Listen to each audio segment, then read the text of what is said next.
Et bonjour, bonjour, aujourd'hui j'ai un peu de temps, donc du coup je peux vous faire une vidéo dédiée au manga.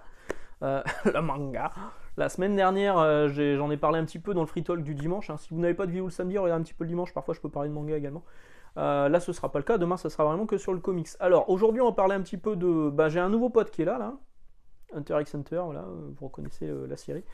Non, c'est pas ça que je voulais vous parler, je vais vous parler un petit peu des comment vous dire, des salons de manga qui pop de partout.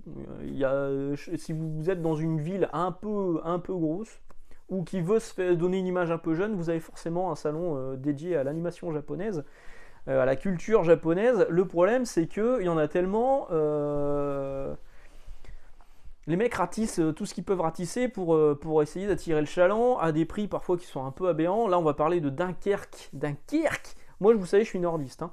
Donc là, il y a deux événements qui s'approchent dans pas longtemps. Un qui m'intéresse assez, c'est le Béthune Pop Geek. Mais Béthune, là où j'habitais avant, il se passe des trucs. Et donc celui de Dunkerque qui s'appelle le Japan Manga Wave, qui se déroule les 6 et 7 mai, avec un prix d'entrée qui est à 12 € pour un jour et 18 € pour les 2 jours. Je trouve ça assez cher pour ce que c'est. Enfin, quoique ça pourrait aller si les invités étaient vraiment cool, mais il y a certains dessinateurs pas très connus. Il y aura du cosplay, il y aura de la bouffe, il y aura voilà. Et dans les invités, on a qui? On a Patrick Puydebas, qui est le Nicolas de Hélène et les garçons, des vacances de l'amour, machin, tout ça, qui un jour est parti au Japon, et donc du coup il est parfaitement à sa place dans un salon dédié au manga et à l'animation japonaise, évidemment. Mais alors le pire, c'est Florent Motte. Plus personne ne se souvient de Florent Motte. Je pense que là, pour exister, lui, il n'a pas dû coûter cher, hein, pour le faire venir. Peut-être qu'il habite à côté, hein, ça se trouve, il habite à Dunkerque. Florent Motte, c'est Mozart l'opéra rock. C'est un chanteur qui est fan d'animation japonaise et qui donc a été invité à la Japan Manga Wave de Dunkerque pour avoir un stand et faire des dédicaces, machin, tout ça. Et génial! Génial. Je veux dire, je veux dire, il n'a pas fait de générique de dessin animé japonais. Pourquoi? En fait, juste pourquoi? Je comprends pas pourquoi. Et il y a plein de gens comme ça, hein, je comprends pas pourquoi. Et c'est le cas aussi dans certains festivals de comics, mais il y en a beaucoup moins, hein. Mais là, franchement, j'ai pas compris. C'est-à-dire que moi, mon boulanger, il a lu L'attaque des titans, il fait des chouquettes, il va avoir un stand de chouquettes. Ouais, voilà, c'est débile, en fait. Ça n'a aucun rapport. C'est pas parce que vous dites que vous avez bien aimé un tel truc, ah bah t'es un petit peu connu, viens, on t'invite. Ils sont vraiment en dalle d'inviter, là, c'est pas possible. Dans ce cas-là, n'invitez personne et faites juste un truc qui soit bien carré, avec des animations et des découvertes, des expositions. Et ce sera le cas à Béthune. À Béthune, il y aura, alors il y aura certains invités, mais pareil. Là, par contre, à Béthune, ce sera des doubleurs d'animation japonaise, mais des doubleurs français, du coup. C'est un peu plus légitime, on va dire. Donc Béthune, le Pop Geek Festival, c'est les 15 et 16 avril, donc c'est bientôt, c'est la semaine prochaine. Si vous regardez cette vidéo en temps et en heure. L'entrée, c'est 2 €, c'est quand même beaucoup moins cher. Il y aura la DeLorean de Retour vers le futur. Donc là, on n'est pas sur un Japan Manga Wave, il n'y a pas de Japan dans le titre, c'est Pop Geek. Voilà, Pop Geek. Il y aura, une salle d'arcade, il y aura le poteau de Korekuta no Akoniwa avec son épicerie japonaise. L'arcade sera gérée par Atom City, qui est un truc qui est plutôt réputé sur la banlieue lilloise. Euh, et donc là on fait vraiment un salon geek avec certes peu de moyens, mais qui a l'air de cocher toutes les bonnes cases. Maintenant, on en reparlera sans doute, parce que je pense que là, je vais aller y faire un tour le dimanche, mais je sens ça me paraît bien plus euh, moins comment vous dire, moins professionnel, mais plus fan, plus engagé, plus voilà, un truc fait pour les fans par des fans. Voilà, ça a l'air d'être ça. Donc moi je serais plus au Pop Geek de Béthune que au Japan Manga Wave de Dunkerque. Euh, Remarque, peut-être que si je leur dis ouais je fais des vidéos sur les mangas une fois de temps en temps avec 1000 vues en moyenne parce que ça fait beaucoup moins que les comics, invitez-moi. Peut-être que les mecs ils vont dire hey, si tu pousses la chansonnette sous la douche, on peut te filer un stand. Génial. Bon, on va arrêter de râler. Si, on va continuer à râler en fait. On va continuer à râler pour ça. Donc, Dragon Quest The Adventure of Dai, je l'ai dit si vous avez regardé le Free Talk de la semaine dernière, c'est pour moi l'un des mangas indispensables dans le shonen, dans le genre shonen, c'est top. Cette édition elle est plutôt cool, il y a les pages couleurs, donc là on arrive, le cinquième c'est le dernier chapitre des disciples d'Aban, et le sixième c'est le premier chapitre du Chevalier Dragon, voilà, c'est écrit là sur le côté. Maintenant, le souci c'est que Delcourt Tonkam peut donner la main. C'est qui traduit ça?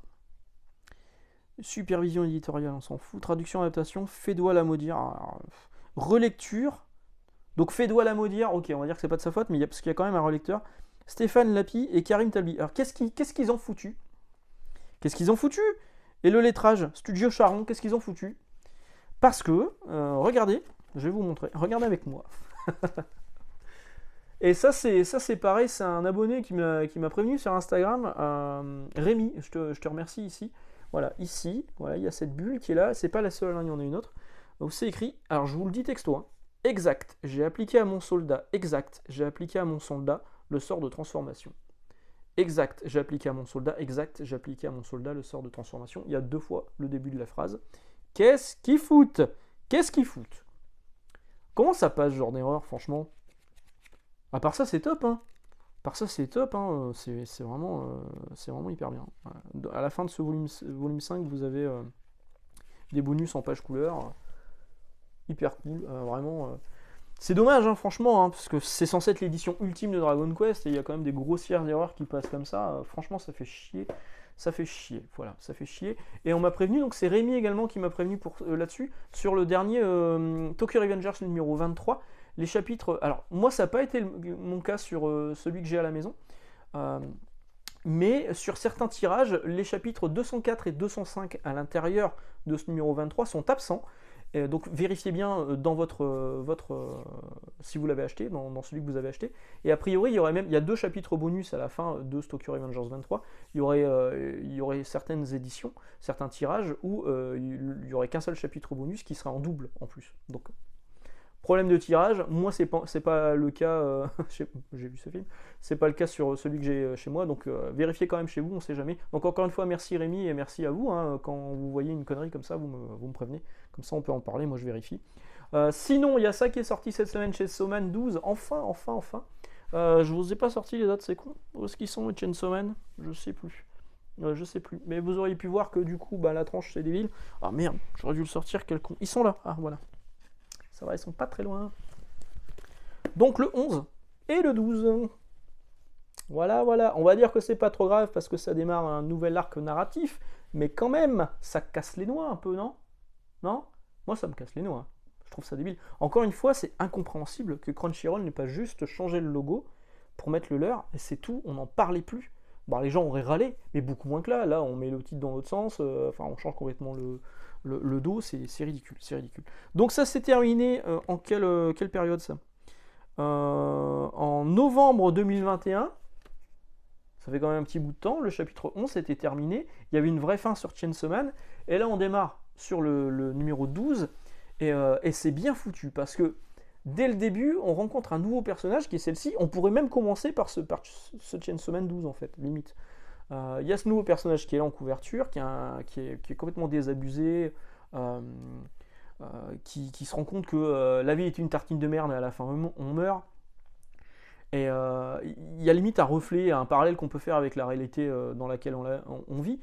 Elle parle un moment du maire, et le maire en fait il a été arrêté en conduite en état d'ivresse et puis il continue à être maire. Comme nous, on a Gérard Darmanin, hein, qui est quand même accusé de viol et machin, tout ça, qui a envoyé des photos de son pénis à je ne sais qui, et le mec est ministre de l'Intérieur, et fait comme si de rien n'était. Hein. On a quand même un ministre, j'aime pas trop parler politique, mais là, franchement, ce gouvernement, il est collector. On a quand même un ministre qui est accusé, et c'est pas le seul, et qui est toujours en fonction. Bah, là, c'est pareil, en fait. Voilà. Le maire de la ville, il a été arrêté en conduite en état d'ivresse, mais tout va bien. Tout est normal. Donc elle est complètement désabusée par la vie, elle trouve que tout le monde l'agace, bref, voilà. Il va lui arriver une catastrophe, elle va fusionner avec un démon. C'est d'ailleurs plutôt rigolo au début, hein. Franchement c'est bien foutu. Même au niveau de la mise en page, Je trouve ça tellement bien. Je vous montre juste cette page là, regardez. Hop, hop. Je trouve ça tellement bien foutu. Moi, je vois vraiment les deux mangas où je me dis vraiment la mise en scène, les planches qui sont hyper dynamiques. Actuellement, c'est Chainsaw Man qui est top. Et Dan Dadan, pareil, je trouve qu'il y a des scènes qui sont incroyables et merveilleusement mis en image. Donc là, pour le moment, c'est dommage, c'est deux trucs chez Crunchyroll. S'il y a deux mangas à lire actuellement, je trouve vraiment que c'est Chainsaw Man et Dan Dadan. Après, il y a d'autres trucs, hein, mais je trouve vraiment que c'est vraiment top et que c'est pas indispensable, mais fortement recommandé.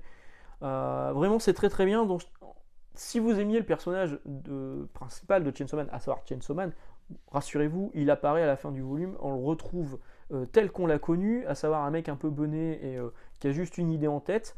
Et ça, c'est vraiment cool. Donc ça se passe, cette nana qui est là, elle est dans une école, et a priori, Chainsaw Man ferait partie, ça me fait penser à Ultimate Spider-Man ou à Spider-Man tout court, à ses débuts, quand les gens Flash, tout ça, disaient il paraît que Spider-Man est dans notre école, et en fait c'était Peter Parker, leur camarade de classe.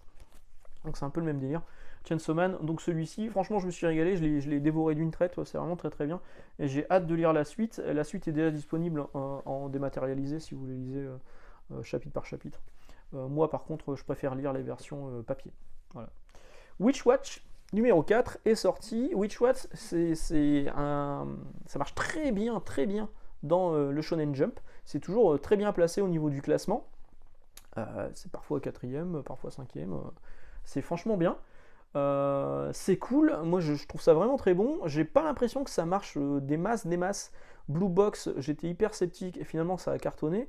Witch Watch, moi je le vends bien là où je suis parce que je passe mon temps à le conseiller, que ce soit pour des jeunes filles ou pour des.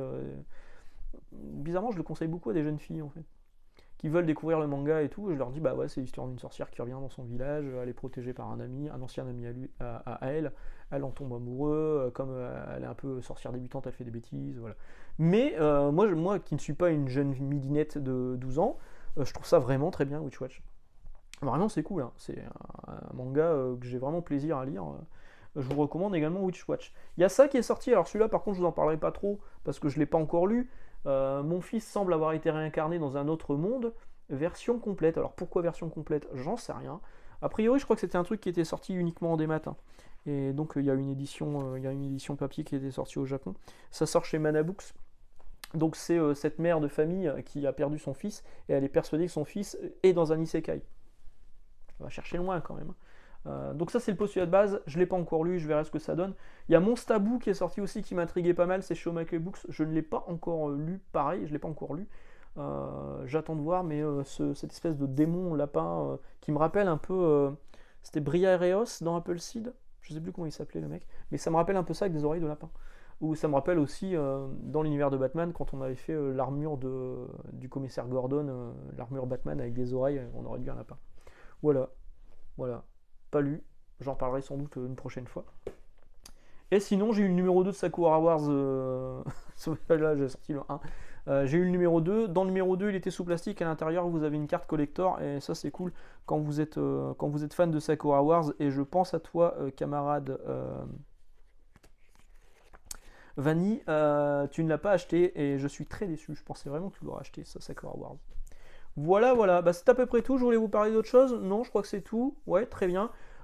Si vous êtes de Béthune, peut-être qu'on se croisera du coup la semaine prochaine au Pop Geek Festival. Si vous êtes de Dunkerque, on se croisera certainement pas au Japan Manga Wave. Je vous souhaite d'excellentes journées, excellente lecture. On se retrouve demain pour parler comics et on se retrouve la semaine prochaine si tout va bien pour continuer à parler manga. Ciao!